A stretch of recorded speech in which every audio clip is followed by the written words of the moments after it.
Some of you have asked about how Lynn, my wife, is doing, and she's a few days behind me. She is safe to be in public and all that, and she's back leading Kids Crossing today. But she got it from me after I was at a conference. I don't know if I got it at the conference or on the flight back, but I'm sure that's where I picked it up. And so she's just trailing a little bit behind me. And both of our energies are not quite where we hope they'll be. We're maybe running 75% or so. So today, in fact, I was supposed to give the mic over to Will Nesbitt, who's a crosswalker and has something to say, because I thought I was going to be at an annual meeting this weekend for our region, Evergreen, part of our American Baptist region, and I canceled that trip because I didn't want to run myself out. But I was still going to have Will teach because I think he's exceptional and he would have a lot to say about this subject today, which I'm going to dabble in. But then he texted me saying that he's sick, so it's going around. I don't know what he's got, but prayers are with him for good healing. Before we get rolling too much further, I want to heads up a little bit on the conference coming up. I encourage you to sign up for it. Even if you don't think you'll make it, it's a good thing to support, just to strengthen it that way. And also, we haven't really publicized this much, but the Friday night and the Saturday night keynote type things, we're opening that up for anybody to come for a free will offering. So you don't have to pay the $80 for the whole conference if you don't want to go to anything Saturday afternoon. But the cool thing about Friday night and Saturday night is, Friday night you're hearing from Tom Ord, who was world-renowned lecturer on subjects of open and relational theology. I've taught 2 of his books here. Third one probably on love. I'll start sometime in the new year. He's just a great person and a good communicator. And the other one, according to Tom, is a bigger deal than he is. Her name is Catherine Keller. And she's a prominent theologian in this field, and she'll be speaking Saturday night. So if you don't want to do any of the workshop stuff on Saturday, you can come to those on Friday night at 7 or Saturday night at 7 and enjoy that. And Friday night, there's also going to be a live podcast after the evening session hosted by a guy named Tripp Fuller. Tripp Fuller started a podcast called Homebrewed Christianity, which is one of the largest of its kind in the world. And he brings in amazing speakers all the time. He himself is worth listening to and paying attention to. And so he'll be kind of doing an afterburner session on that. So it should be just a great weekend. I hope you can make that. And then I did want to say one thing in addition to what Dar already told you about the Born Again in Berkeley. This show is written and performed by Teresa Donahue.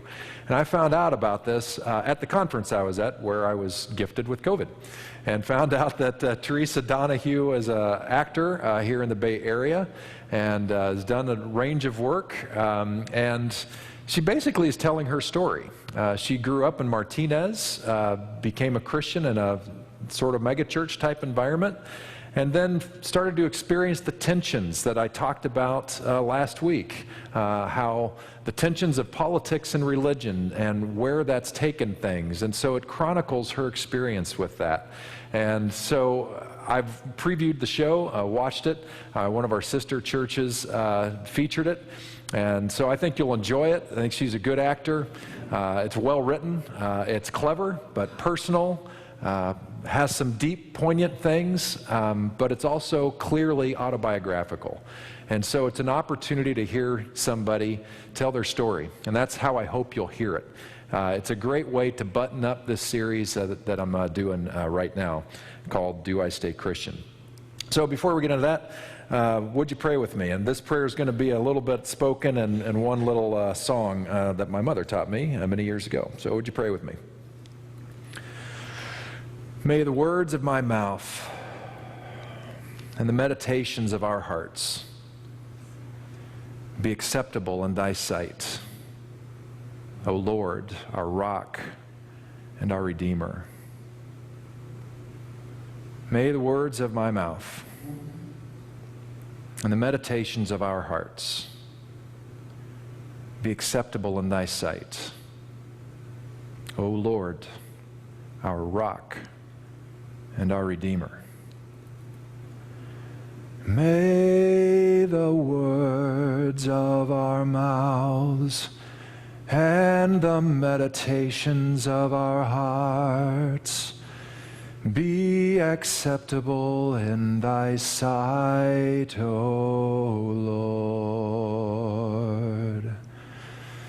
Amen.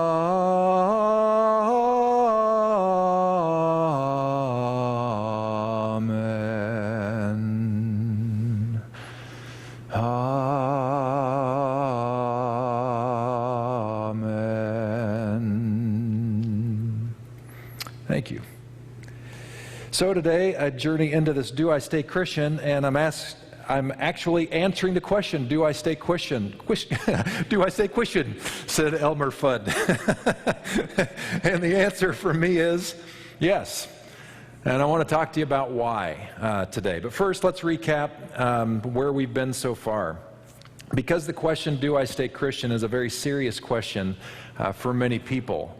And these are just a beginning list of why people really categorically are leaving Christianity in ways that we have never seen before in our country's history. We are preceded in an evacuation from faith that we've seen in other countries in Europe, and we always thought it would we'd be special and different, but what we've seen especially over the last 20 years is shocking to any statistician to see what changes look like. Now, I told you last week in a way too long sermon that the peak of Christian activity in the United States was in the 1950s. And it was largely because of a growing response that was politically involved, but it was largely in response to two massive things that were happening. One massive thing that was happening was Russia. Russia got nuclear armaments, and they were willing to use them. And that was a new thing for us. And all of a sudden, we were now under threat, and we knew it. We were the big dog, and we knew that there was another big dog in the world who could pull that trigger. And so it created this massive energy in the United States to be anti-communist, which communism also married itself to atheism.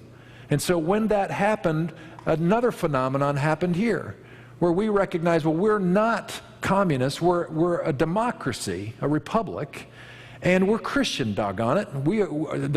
God is right there in our founding documents and is clearly evidenced in the founding of our country. So we are a God people. And these two things together coalesce to create incredible energy around the idea of being faithful. And so you had people from the leading marketing companies in the nation, Hollywood, the voices of every politician saying, if you're a good American, you're a person who believes in God. And we know that you're a good person who believes in God if you say so and if you attend church. My dad started his pastoral ministry at the end of this period of time. And he literally told me that in his first few churches, particularly one in suburban Kansas City, at that time it was the hot suburb to be in, and he would have executives flowing in and out of his church being relocated, and they were told in no uncertain terms by their company officials, one of the first things you need to do when you move into town is find a church and join it. Can you imagine that dynamic happening today? It's unbelievable. That has never happened when you have these kinds of forces coming in together. Well, since then, it has dropped off first to the more normative amounts of people, because before that massive spike, things were pretty steady in our history. Regardless of what we think in terms of our own religiosity, it stayed kind of at a normal level for a long time until it peaked, and then it started to go back down to those normal levels just about 2-3 decades ago. But in the last 2 decades, it's plummeted. And people are not only leaving the church, they're leaving Christianity. And they're leaving Christianity because the loudest voice in Christianity has painted the problems that we're seeing up here as Christianity. Some of these things, anyway. So they wonder about Christianity's death toll. And I recounted that about a month ago, that if we look back through Christianity's history as a whole, we have Christian people who are saying in no uncertain terms that it is okay to treat other people as inhuman. Started first in the Catholic Church. The Pope himself is saying this is okay to do, and then later on Protestants did it on their own. The United Kingdom felt empowered to go and enslave whoever they could find in the world. They became the world superpower in its day because they felt like they had God's blessing to do so. We did the same thing in our own nation, looking down at other people as literally subhuman, not equals, and therefore have the right to push them out and treat them however we want. The death toll, the blood on Christianity's hands historically is shocking and deeply humbling and sobering.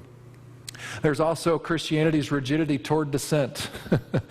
It's predictable. It is predictable that if you look through history, Christian history and development, from challenging orthodoxy to talking about science, to even just raising good questions, the first and strongest response that the collective body of Christianity says whenever a good question is raised is, no, and be quiet, and don't ask those kinds of questions. And if you keep asking those kinds of questions, there's going to be hell to pay. And so literally, over the centuries, people have been beaten, they've been imprisoned, they've been tortured, and they've been killed just for saying things out loud that you and I today now look at and say, well, it's obvious they were right. But it seems like the church has always been on the slow side in their protecting and their protectionism. Christianity's bibliolatry, what that means is, and I fully agree with this, that we worship the Bible perhaps more than we worship the God that the Bible talks about. We have made it sacred. We have made it the holy cow, and as such we have made it impossible to challenge. The ideas of taking the Bible literally cover to cover, the ideas that it is inerrant and infallible is nonsense according to the Bible and the rabbis who studied it long before it was given to us. So the idea that we have made this a sacrosanct idea is utterly historically ridiculous and has no foundation. It is a new idea that we have crafted to hold this up. And in my opinion, the only reason we have done so historically is so that we can put ourselves in a supreme position to put other people in their place, because we have the holy book that is unparalleled to any other. And therefore, thump, we can beat you into submission with it. And if you disagree with me, if you disagree with that position of this is the holy book of all holy books, then you, my friend, are going to hell. Enjoy the trip. Because we can no longer have to care about you because you have clearly said something which is against holy, sacred, inerrant, infallible Scripture. Now, nobody would say this out loud necessarily. Some have. But this is the sentiment. And people are leaving in droves because we've robbed them of the Scriptures themselves. And it's a horrific thing that is happening. Christianity's anti-Semitism is a sobering reminder of what we are capable of.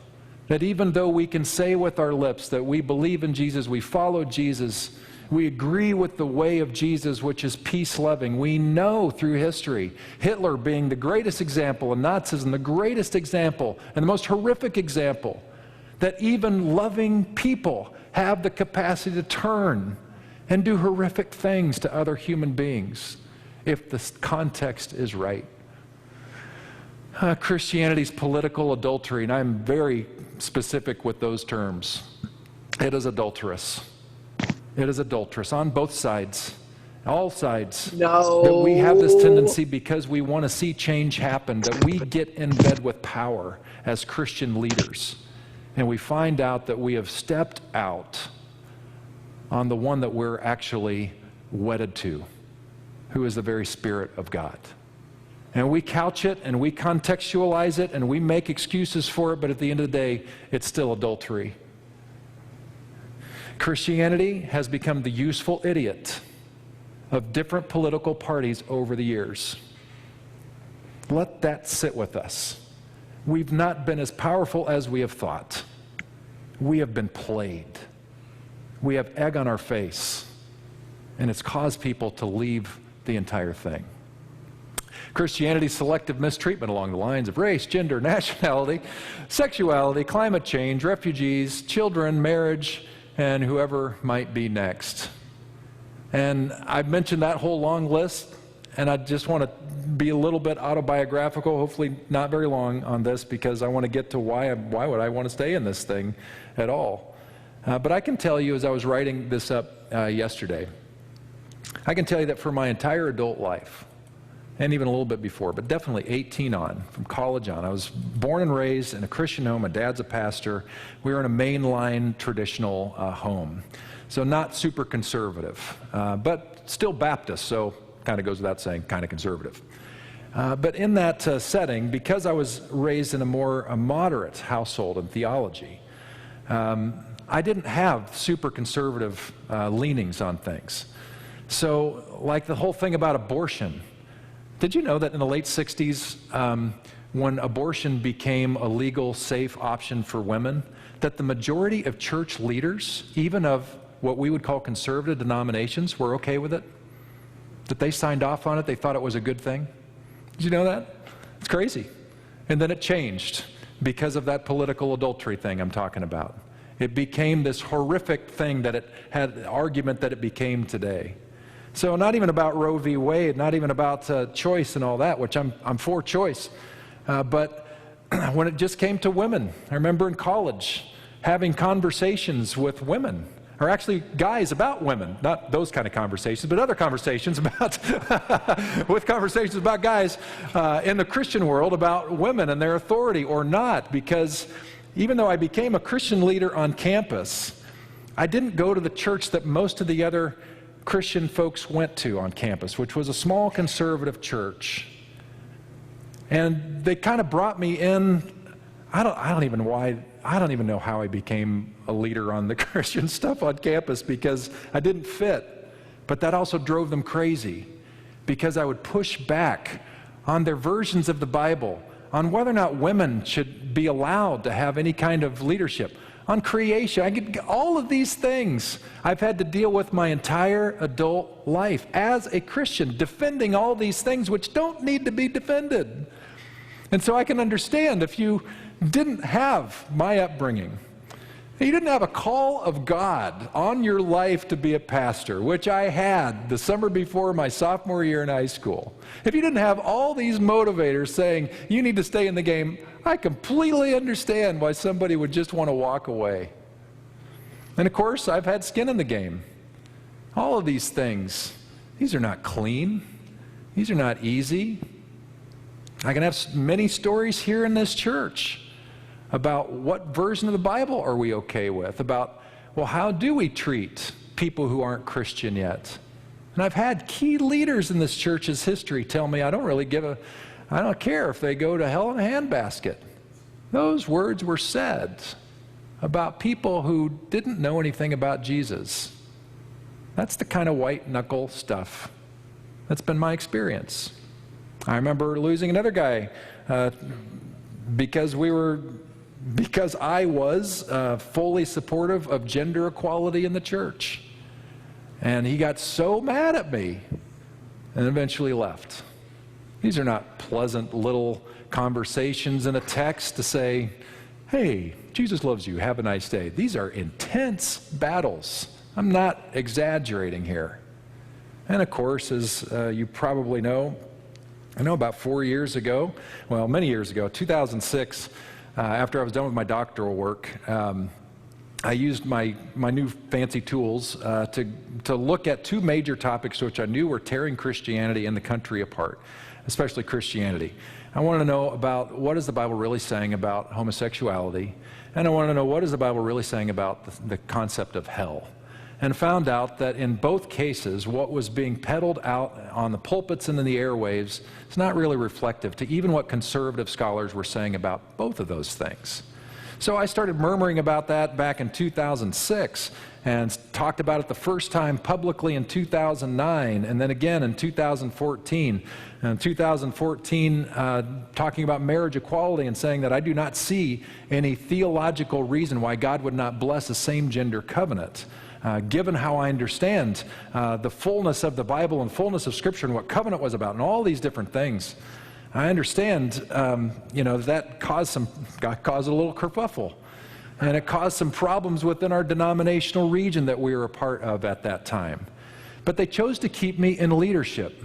At that time, I'd probably been 5 years or more in a pretty significant leadership role within Growing Healthy Churches. leading all of the clusters of pastors throughout Northern California.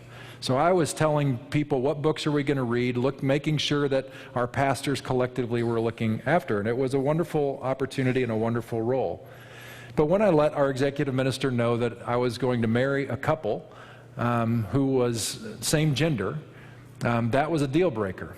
And I was immediately fired, not only fired, but told, if you don't take your church out of our region, I'll make sure that we vote you out, as we have done with many churches in the past. Well, that's not easy stuff. And that came with a price. That was deeply painful, to have 20 years of ministry wiped out, to be excommunicated like that. That's not fun. To take the church out and move through that, even though it became a pride point for us in many ways, it was still very difficult. And I just want to be really clear. Wah, Pastor Pete. I feel so sorry for you, you white male who's had to deal with so much trauma in your life. I understand that I'm hardly the victim here. But my point is this, that I have skin in the game. I have reason myself to not want to be a part of Christianity because of what Christianity has done to me. But here I am in my position. How much more for some of you? Women who've been told you don't have the right to be in certain roles within Christendom. Some of you who are LGBTQ, told you yourself, your person, is ungodly. I mean, we could go on and on and on. All of this is just to say, man, as McLaren said at the end of every chapter, the first 10 chapters of his book, in fact, where he says every time, that's a really good reason to reconsider the whole thing. I don't blame you if you go. I understand that. I understand that. But I choose to stay. And the reason I choose to stay is partly related to everything that McLaren says in the second third of his book, which starts up in the next slide. Most of these are pretty self-explanatory, and so we can just buzz right through them. Why stay Christian? Because leaving hurts allies and helps their opponents. And I could leave Christianity, but then what is that going to do to all the different things that I'm a part of, that we're a part of, that would then be robbed of that voice? That was a huge, huge conversation piece when the region was telling us to leave, because we thought we had influence in the region, not to change their view on marriage, but to provide an alternative viewpoint, to soften the hateful voices that we were hearing and the rigidity, just to be able to be an influence in that. But we decided it was a lost cause at that point. So we're part of another region which is not all on the same page collectively, but has respect for other viewpoints within their thing. Why stay Christian? Because leaving defiantly or staying compliantly are not my only options. This is not need to be a binary thing. There's a middle way here. There's a middle way to provide a different viewpoint for those who are looking for it. Which gets to the third thing. Why stay Christian? Because, well, where else would I go? I've said this repeatedly, especially in recent weeks. I'm a Jesus guy. That's who I resonate with. I respect other world religions and all that, but Jesus is home for me, and He's the one that's captivated me. So why would I want to leave that? Where else am I going to go? How much language would I need to learn differently if I chose to go Buddhism or something else? I mean, this is home for me, and so it doesn't make sense to leave home. Why stay Christian? Because it would be a shame to leave a religion in its infancy. We don't really think about it this way, but Christianity is really pretty young. It's only 2,000 years old, which is about half as old as Judaism, which is not as old as Buddhism, and some other traditions that extend even longer than ours. In all of its fairness, and I'll get more to this on the next screen, but religion and Christianity, of course, has ebbed and flowed because it is a human creation.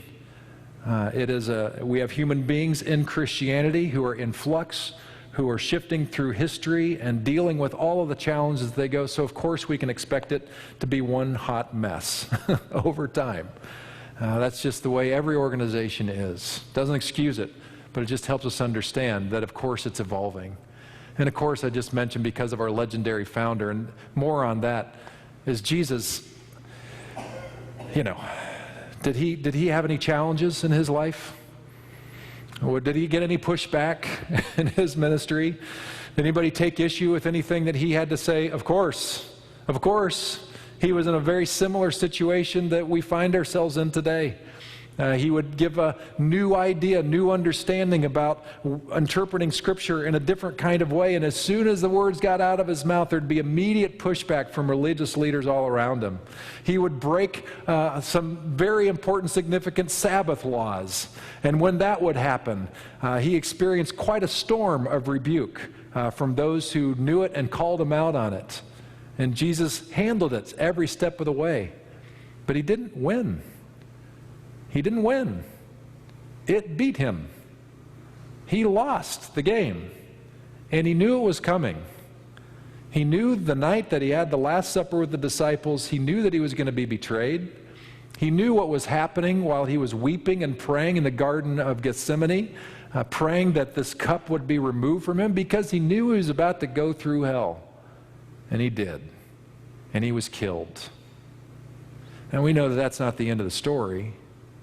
But in terms of his effort to change Judaism and to change Jewish people's thinking about how to live within an empire and influence change within it, he lost that battle. He lost. Doesn't take anything away from Easter and resurrection and our hope for life after death and all of that served to validate much of his teaching, but the reality is we should expect the battle, and we should expect to lose some, because that's the way it was for Jesus. On the next slide, we get a few more reasons why to stay. Because, this is really good.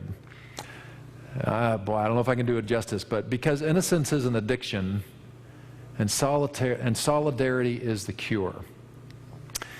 I'm really guilty of this one, by the way. This is such an easy one to fall into. Nadia Bolz-Weber has written more about this. That's what Brian McLaren referenced, and see if I can frame it this way.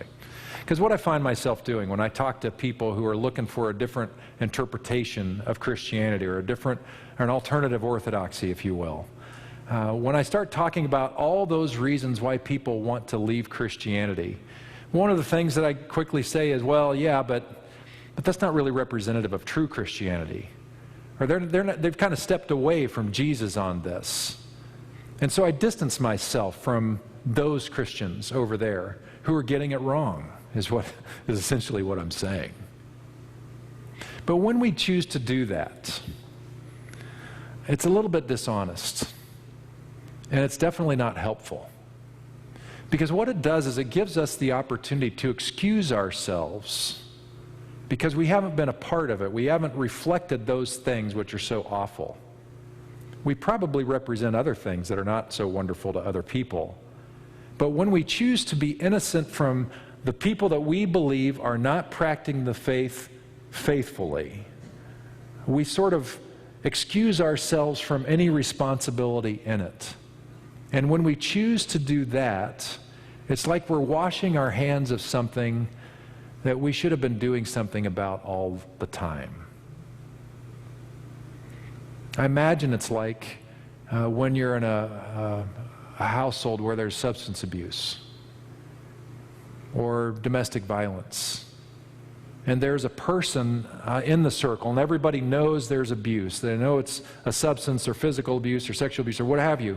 And there's somebody in the household who sees the problem and understand that that's going on. And they just sort of blame it all away on, well, that's that person. I really can't do anything about it. That's that person. But maybe that one person is a person that could influence things toward well-being, toward safety, toward health.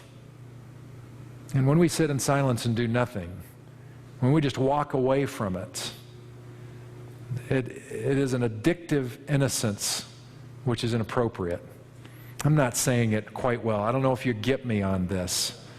It's kind of like what I was saying when we were talking about anti-Semitism, and then extrapolated that to what we've seen in different settings in our own country politically, where Christians have sat silent, even holding placards that have scripture verses, as people in the same company that we are in are doing terrible things to other people or property.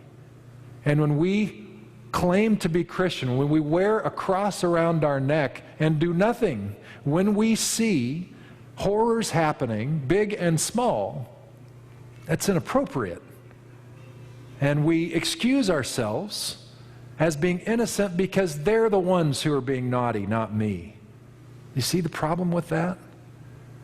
And the only way to fix it, according to McLaren and Nadia Bolz-Weber, the only antidote to it is not to run away, because that just feeds the addiction of wanting to be innocent. The only way to really deal with it is to be in it, to be a part of it.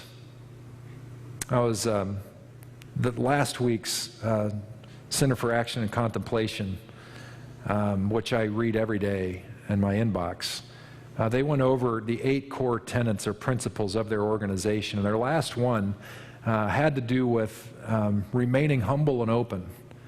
And so they tell their CAC staff to go be in different faith communities from time to time and hang out there a little while to understand different perspectives. Because when you understand different perspectives and you're in with them, they don't become the enemy out there. They don't become the other. They become one of you. They become human beings. And I think what's happened in Christianity is we have mirrored, parroted the political environment, which has gotten increasingly binary and in and out, is Christianity's done the same thing. And we've distanced ourselves from our brothers and sisters in the family. And in so doing, we have kept ourselves from being able to understand the very human reality of the other voices. McLaren talks about these things a little bit more in his chapter on this, and I recommend reading it because he'll do more justice than I am. And it's really related to that next little bullet point, why stay Christian? Because I'm human, because I recognize that as much as I want to point fingers and point out how somebody's got it wrong, I've got it wrong.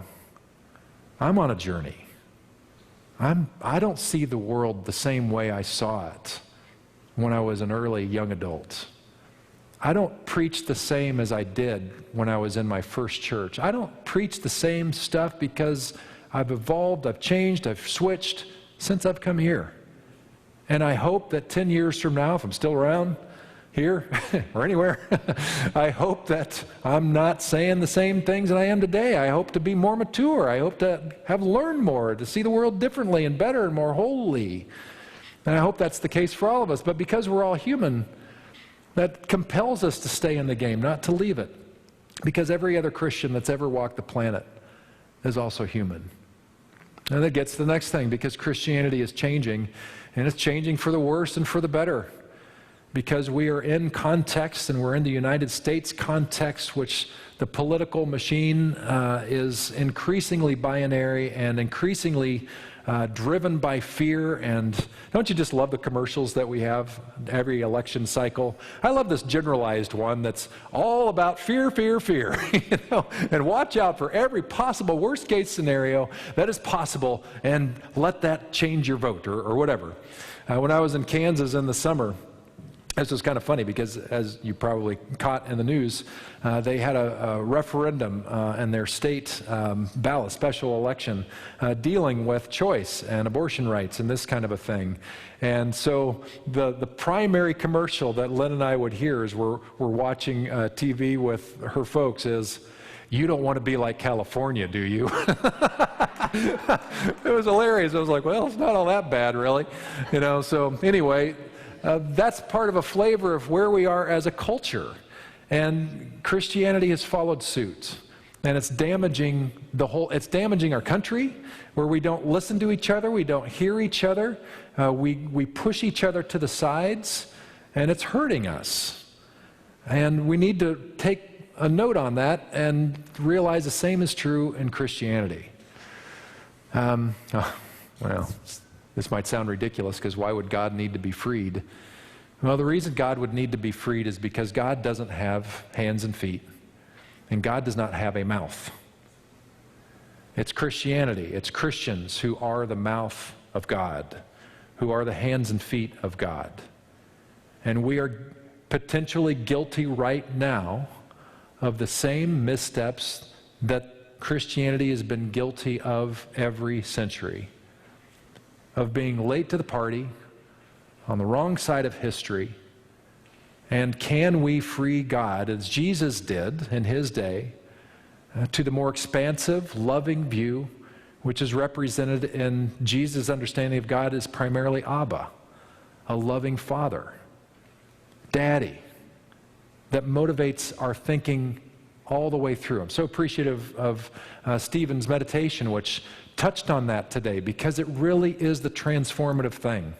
If your primary view of God is judge, warlord, your life is going to reflect that.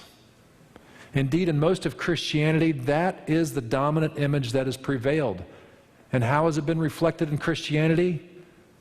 As warmongering, violent people. We don't need any more of that transformation. That's not even good news. If Jesus would have peddled that, nobody really would have paid that much of attention, because it wasn't any different than they were already thinking and hoping. It's because Jesus leaned into Abba. That's what got people's attention. Because that's what allowed him to go into leper colonies. That's what allowed him to go in the company of a guy who was blind from birth and bring healing. That's what allowed him to be in the company of tax collectors and prostitutes. That's what allowed a bunch of stinky fishermen to become the champions of this new thing, because it was the love of God that saved them, that healed them. That's still the only thing that'll do it today. And finally, because of Fermi's paradox and the great filter. You know, you were thinking that this morning. Oh yeah, Fermi's paradox, the great filter. Well, Fermi, he is responsible for a lot of nuclear development in the United States, and of course globally then. There was even a Fermi semiconductor, I think, in Lansing, Michigan, part of Michigan State University that my brother worked at, a laboratory there. He's a mechanical engineer. Basically, Fermi was saying this in all of his brilliance. He was like, okay, all of creation, all of the galaxy, the known cosmosphere, it's billions of years old. We can't be the first life-sustaining planet. And all of these stars and planets that compose, everything that we can possibly imagine. Certainly, there had to have been some before us who made it. And certainly, there had to be some before us, and over billions of years, certainly some of those were smart enough to figure out how to travel through space, do an interplanetary kind of thing. So how come we haven't seen it? Now, some of you've been watching too much late night TV, and you're like, Pete, I got this podcast you got to listen to. They're among us right now. I think you're one of them, right? Maybe? So we have this thing, and Fermi's saying, if we've really been around this long, certainly there's been other intelligent life forms that have probably been way more intelligent than us, and so why haven't we seen more evidence of that? And Fermi sort of brought it to the conclusion, which gets us to the great filter. And the idea is this, is that every intellectual creature who's able to get to our level discovers how to self-destruct, and does. And that is the great filter. So right now, we have figured out, just in the last 100 years, how we can wipe ourselves out entirely and quickly.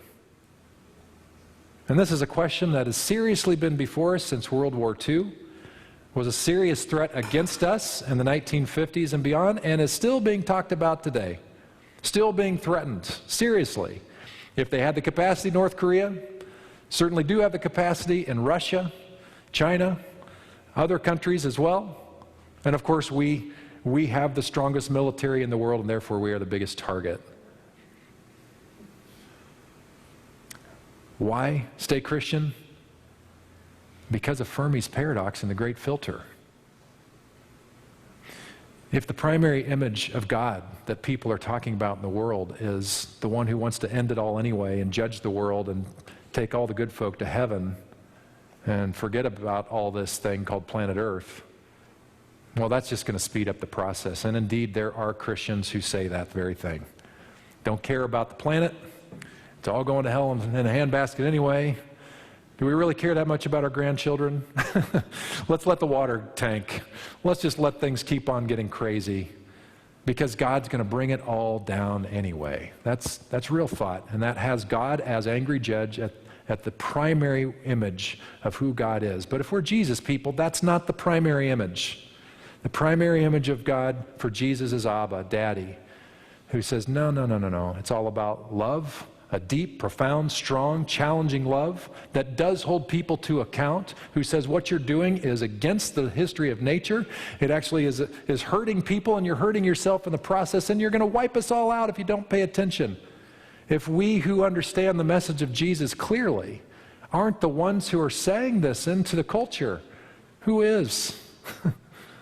We're accelerating our path to the great filter. Brian McLaren had some things to say about this, and I want to read his voice on this, if you'll allow me. So this will take just a minute, probably 3 minutes, if you'll let me do it. So and this is at the end of the chapter on the Fermi paradox and the great filter. It says, with our human predicament in mind, when I survey the biblical library and all the other resources of the Christian tradition, a realization hits me like a bucket of ice water. I would be a fool to walk away from this incredibly rich treasury of wisdom at this time, when I as an individual, and we as a species, need it so much. No, I don't need an evacuation plan gospel that tells me this world is hopelessly sinking, so I should give up on it and jump into the lifeboat bound for heaven. Instead, I need a transformation plan gospel, the kind that inspired our ancestors stuck in their own existential threats to seek a way when no way was visible. No, I don't need the Bible as an inerrant revelation of simplistic answers so I can live in blissful denial about life's complexity and perplexity. Instead, I need it as a library of questions and arguments among communities of people who sought a better way of living in harmony with themselves, one another, the earth, and God. No, I don't need a comforting spirituality as a tranquilizer to calm my imagination and soothe me into compliant complacency. I need a spirituality that is rich soil in which I can plant new seeds of contemplation from which wise, creative action will arise. No, I don't need the church as a warehouse that seeks to contain me and entertain me until I can be shipped to my final destination. Instead, I need a community of spiritual activists who share a vision of a bold exodus from systems of oppression, a wilderness journey toward a better day when we will turn swords and guns into garden tools and musical instruments. No, I don't need prayers that reassure me that the future is predetermined, God is in control, and God will fix everything if I keep my head down and stay out of trouble. Instead, I need prayers that transform me and my companions into spiritual revolutionaries who create good trouble, as John Lewis said, building a new world, one brick and garden at a time, in the ruins of this old world that is rapidly falling apart around us. No, I don't need sermons that interpret the Bible as the biblical literalists do, ignoring its literary depth. Nor do I need lectures that reduce the Bible as cosmological literalists do, flattening it to exclude any spiritual depth. Instead, I need sermons that fulfill Catholic scholar John Hott's sage prescription, providing us not only with big history, but also with thick history. History that not only sees the outside of the universe, but also the inside with its rich subjective reality, depth of thought, emotion, value, and relationships, what Teilhard de Chardin called the noosphere. No, I don't need a Jesus whose job is to police the gates of heaven, keeping out all who don't hold the correct beliefs. But I do need the Jesus whose life and message bring unique treasures to earth, treasures that I can share with people of every religion and no religion, just as I remain open to the unique treasures they offer me.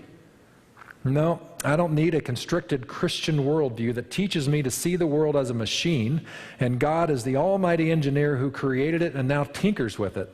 The striving I experience in the universe around me, the sense that the whole universe itself is filled with a spirit, or spirit, capital S, that is brooding, gestating, laboring, becoming, yearning, learning, reaching, like plants growing toward light, like salmon leaping up rapids toward a life-giving telos, or like lifeless planets undergoing metamorphosis from hot volcanic hells to Edens full of emerald rainforests and shimmering coral reefs. When the depths of the Christian tradition help me see the world in this way, I see politics striving for something above the state's ability to govern. I see economics striving for something above return on shareholder investment. I see science striving for something more than information.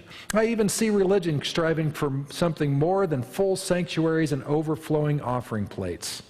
Yes, I could leave Christianity. But would I also leave my spiritual striving? What would be left?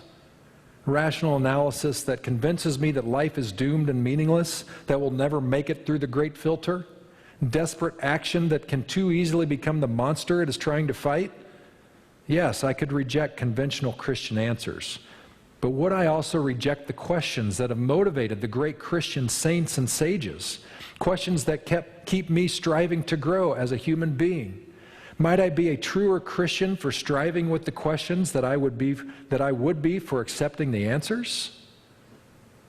As I write these words, Pope Francis has convened a global gathering called the Economy of Francesco.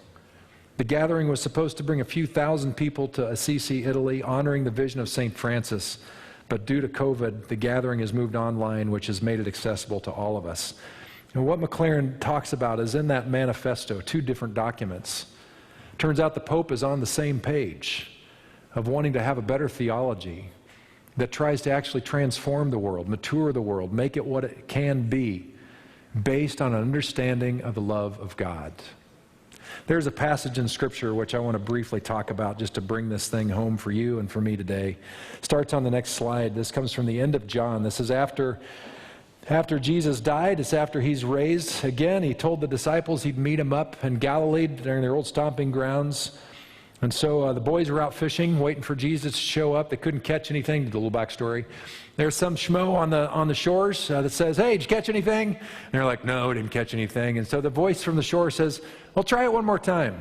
So they lower their nets, they get this massive catch of fish, and they figure out that the guy, the schmo, is actually Jesus.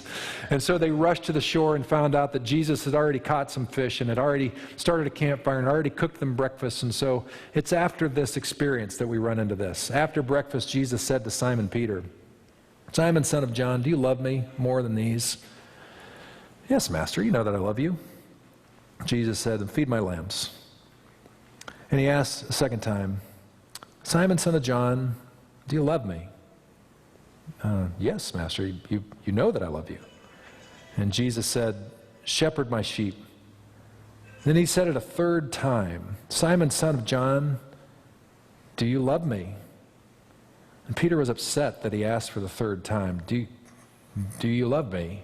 So he answered, "Master, you know everything there is to know. You've got to know that I love you." And just a heads up, for those of you who didn't catch the movie, Peter denied knowing Jesus 3 times the night that he was arrested. It wasn't until the third time that he's asked, "Do you love me?" did he connect the dots. That this is a moment of restoration for Peter.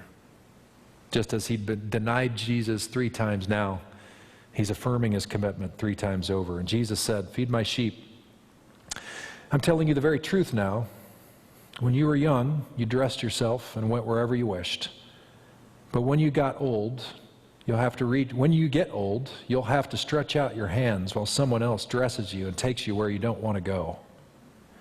He said this to hint at the kind of death by which Peter would glorify God, and that's exactly what happened. And then he commanded, "Follow me." Turning his head, Peter, who often puts his foot in his mouth out of his humanity, noticed the disciple Jesus loved following right behind. When Peter noticed him, after Peter heard this bad news, he asked Jesus, "Oh, Master, what's going to happen to him?"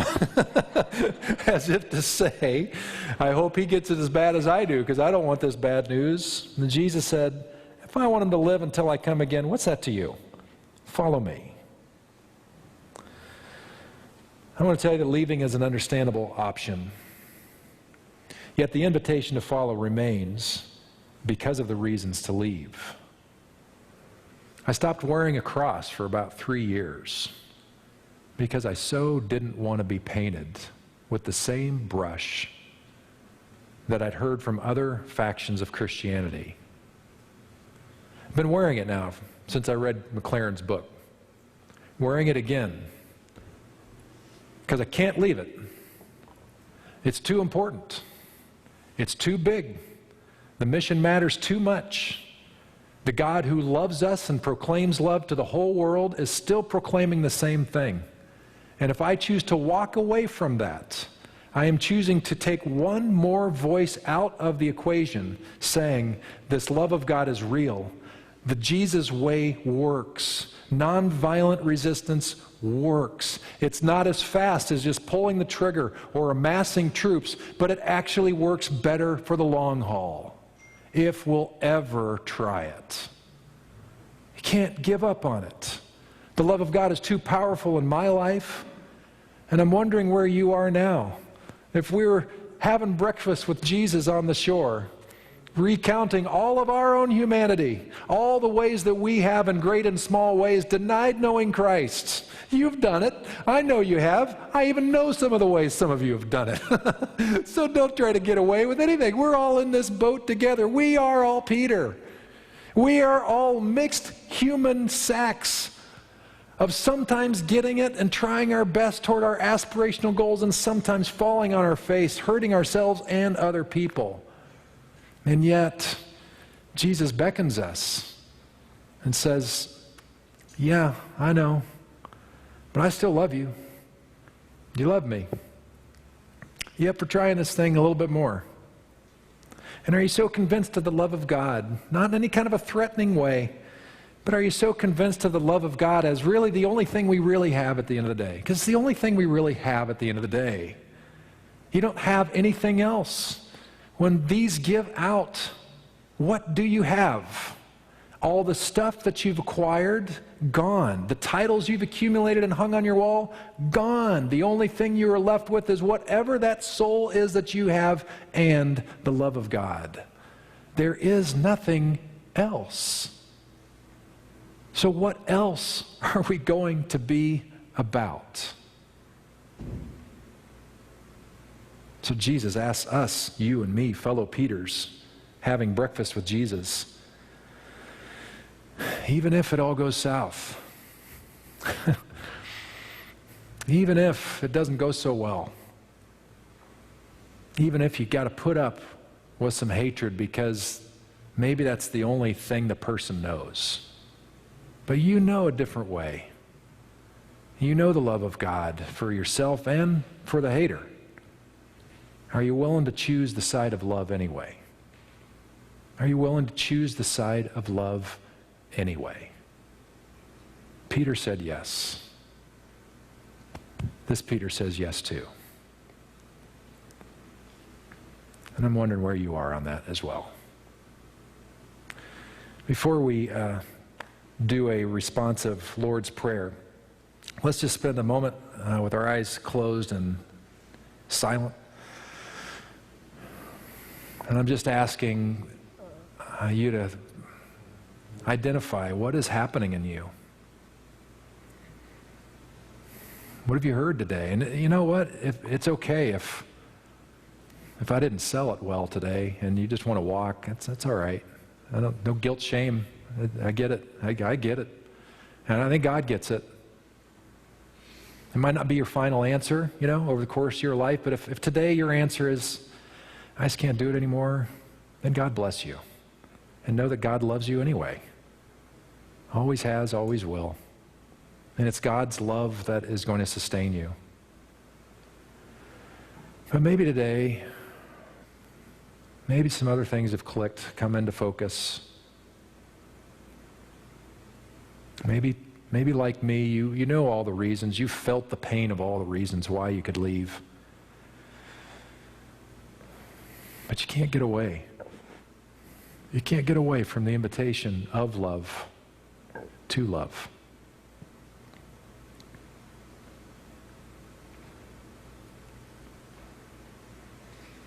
So what are you about?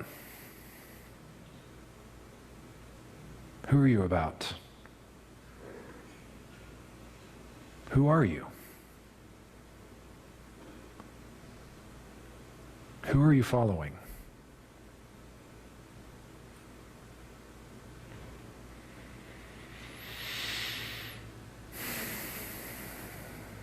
We are all Peter, God, in this room.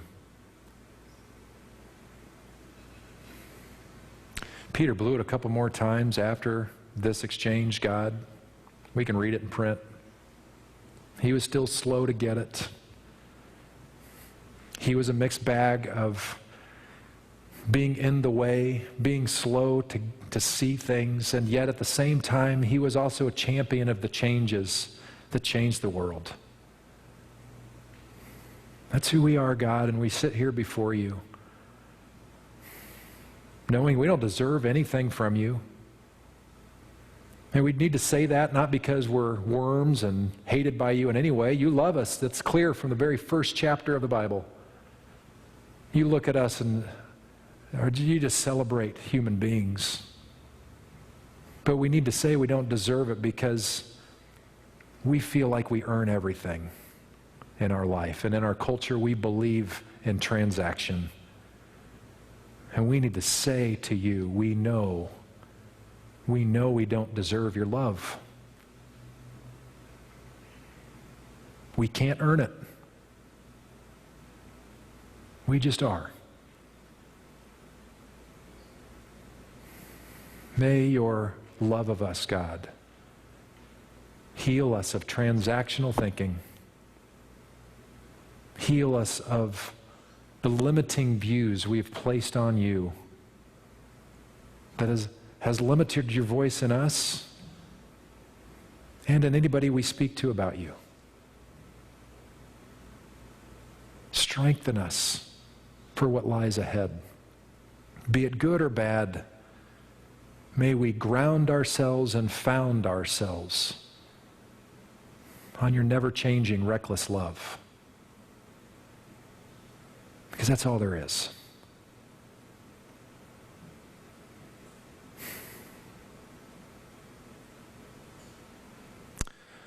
If you're able and comfortable, on the next slide, I invite you to help me finish with this Lord's Prayer. I'll do the part that Jesus taught his disciples, and you guys can do the interpretation of it. Our Father who art in heaven, hallowed be thy name.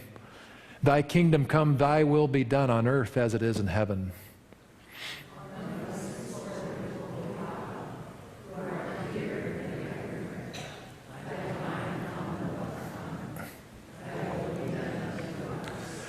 Give us this day our daily bread.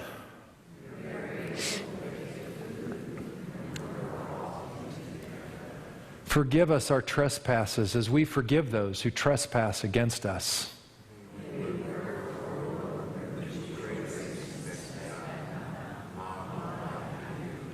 Lead us not into temptation.